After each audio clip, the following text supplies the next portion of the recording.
አዶናይን ተጠንቀቀን ካልያዝ ነው ቤተሰቦቹ ይሄን ልጅ ዋርን ካላደረጉት የትግራይ ህዝብ አገበል ስነ ስርዓት ያዝረጋበል ካላለው አዶናይ ትግራይን ዋጋ ያስከፍላል። አዶናይ ኢትዮጵያን ዋጋ ያስከፍላል። አዶናይ ህይወቱን ዋጋ ያስከፍላል። መቅለብለብ እኔ ሲከሰከስ ነው የማየው። ሟርት አይደለም የምናገረው፣ ጥላቻም አይደለም የምናገረው። አይ ኬር ያውም እንደ አዶናይ ምንም አይነት መሰረት የሌለው ቤዝ የሌለው ድንቁርናን የሚያስተምር ትምህርትን የሚያንቋሽሽ ሰግጥ ማግጥ እያለ የሚያስተምር የሌለ ፍልስፍና ያመጣ ምንም አይነት ትምህርትን ምግባርን ሞራልን ካልቸርን ሁሉ የሚንቅ የሚሰድብ ባህልን የሚሰድብ ሃይማኖትን የሚሰድብ ኤቭሪቲንግን የሚሰድብ መማገጥ መንዘላዘል ከኖርም ውጭ መሆን ዲስኦቤይ ማድረግ እንደ ዝና የሚያስተምር this is very dangerous, very very dangerous. እኔ I pray for him ጸልይለታለሁ። ሊመስል ይችላል እንደ ወረቀት ሰዓት የነደደ ሰማይ ላይ የደረሰ ዝና ሊመስለው ይችላል።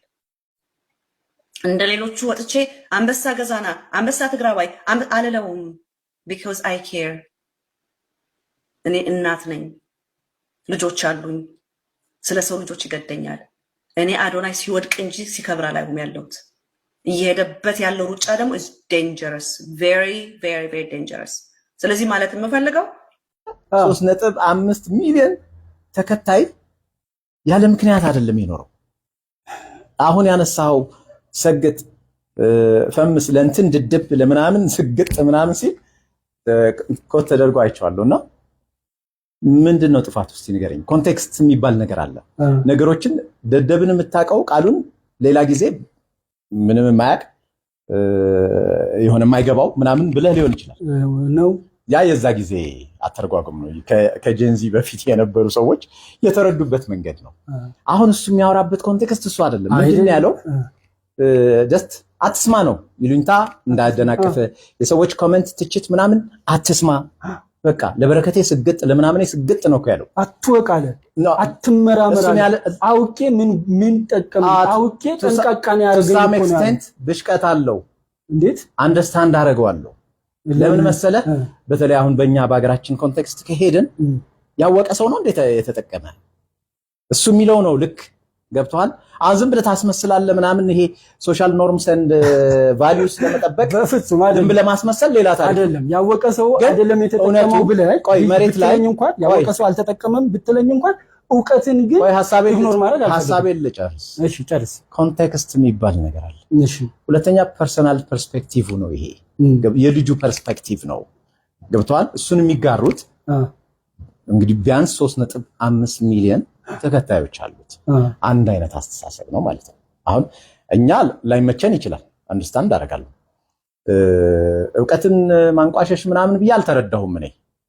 እኔ የተረዳሁት ከንግግር ውስጥ ብሽቀት ነው። እኔ ቃሉን ብቻ አልነበረም ለማስተዋል የሞከርኩት። ቀደም ራሱ አብረን እያየን አልነበረም? እኔ እዛ ውስጥ ማየው የልጁን ብሽቀት ነው። አዋቂ ሰው ሪስክ ካልኩሌት የሚያደርግ ሰው አያልፍለትም ነው ሐሳቡ።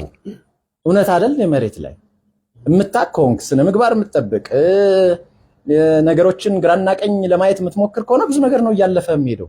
ገብቷል? ትምህርት በአግባቡ በስርዓት ተምሮ ፒኤችዲ ድረስ የተማረ ሰው እኮ ለቤት ክራይ የሚከፍለው እንኳን ጥሩ ገንዘብ የማያገኝ ሰው ነው። የትምህርት ቫልዩ ዝም ብለህ አየር ላይ ብቻ አይደለም ማየት ያለብህ፣ ህይወትን መቀየር አለበት። ልጁ ንግግር ውስጥ ነው ብሽቀት ነው ማየው። በመማር ህይወት አይቀየርም ነው እያለ ያለው።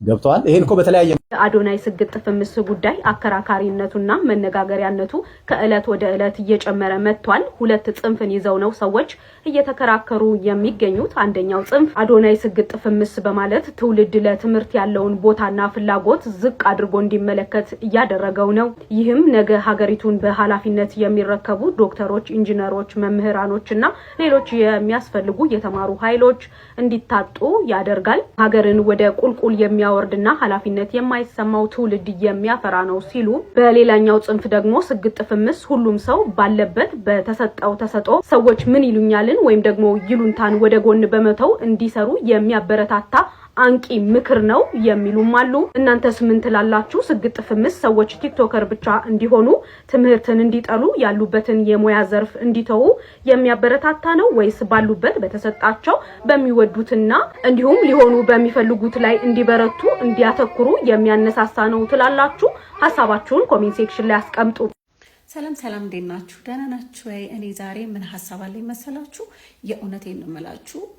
በጣም የብዙ ሰው ሐሳብ የሆነው ብዙ ሰው የደገፈው ደግሞ ብዙም ሰው ደግሞ የሚቃወመው ሐሳብ ነውና ይመስለኛል ይሄ የአዶናይ ሐሳብ ቤዚክሊ ላይክ ሰግጥ ደድብ የሚለው ነገር እኔ በገባኝና በተረዳሁት አረዳድ ይመስለኛል ላይክ አሁንኛ ድሮ ምናምን አሁን ተማሪ እያለን ምናምን ካስተዋላችሁ ሰገጤ እንደ ፋራ ምንም የማያውቅ በቃ የሆነ አራዳ ያልሆነ ሰው አድርገን ነበር የምንወስደው። እኔ እንግዲህ ያኔ እንደዛ ነው የሚገባኝ የነበረውና አሁን ላይ ግን አዶናይ አይ ቲንክ ማለት በሐሳቡ እኔ በገባኝ ልክ ሰግጥ ላይክ በቃ ትርጉሙ አሁን ለምሳሌ ትምህርት ቤት ስንሄድ አንዳንድ ወጣቶች ድሮ ያው ትምህርት ቤት ሲኬድ አንዳንዶቹ ፎርፈው አንዳንዶቹ ደግሞ በጣም ወጥረውና ቸክለው ሲያጠኑ ምናምን ኢቭን እነሱ ኩፋራ ነው ምንም እኮ አያገባውም በቃ አይገባውም ድድብ አንዳንዴ ላሽበል ምናምን ይባል ነበረ።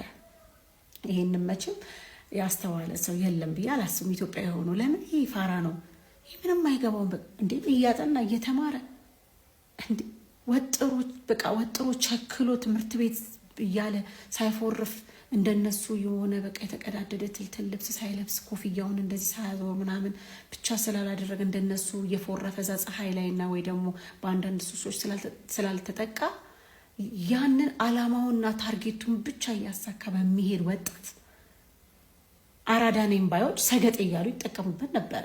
ያ ማለት ያ ልጅ ያ ተማሪ ወጥሮ ስላጠና ላይብረሪ ስለሚሄድ ትምህርቱን ስለማይፎርፍ ወይ ደግሞ ለሱስ ተጠቂ ስላልሆነ ወይ ደግሞ እንደነሱ ሱሩን አንዘላዝሎ ምናምን በቃ እንትን ስላላለ ማለት do you think እሱ ሰገጤ ሆኖ አይመስለኝም።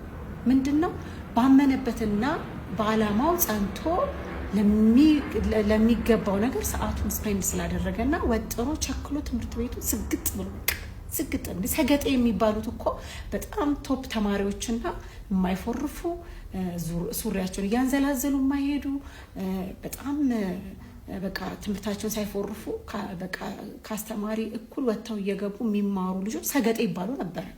አራዳናን በሚሉ ድንጋይ ላይ ቁጭ ብሎ ሰፈር ውስጥ ፀሐይ ሲያሞቁ በሚውሉ ልጆች ይባሉ ነበር። ስለዚህ የሆነ ባመንክበት ነገር ጽና በቃ ለምንም ነገር አይሆንም በሚልክ ወይ ደግሞ አይሆንም ይሄ ፋራነት ነው ምናምን የሚሉትን ድምጾች ማሸነፍ በቃ ባመንክበት ነገር መጽናትና ማድረግ ግግም ማለት በቃ ግግም ነው እንጂ አይመስለኝም። ኢቭን አሁን ሰግጥ ፈምስ ሲባል ላይክ ፈምስ ላይክ በቃ ለመፈመስ ብቻም ሳይሆን ለዛ ላንተ አላማ ላመንክበት አላማ መጽናት በቃ በተግባር ማዋል በቃ እነዚህ አይሆንም የሚሉትን ድምጾች አለማዳመጥ ይመስለኛል። በቃ ድድብ ብለክ የሆነ የለም ይሄ ድንጋይ ራስ ነክ ምናምን የሚባለውን ስድብ ሳይሆን ደደብ እንደዛ ስለሚተረጎም ማለት ነው በእኛና ይመስለኛል በቃ ያቺ ያመንክባትን ነገር አሸንፋታለሁ እኔ በዚህ ያልፈልኛል እኔ በዚህ የተሻለ ቦታ ደርሳለሁ ይሄ ያዋጣኛል ባልከው ወጥረክ በቃ ለዓላማ መቆም ይመስለኛል። ይሄ የኔ አረዳድ ነው። ሲሪየስሊ ደግሞ እንደዛም ነው የተረዳሁት ነው የወሰድኩትና ይሄን ይመስላል። የእናንተስ?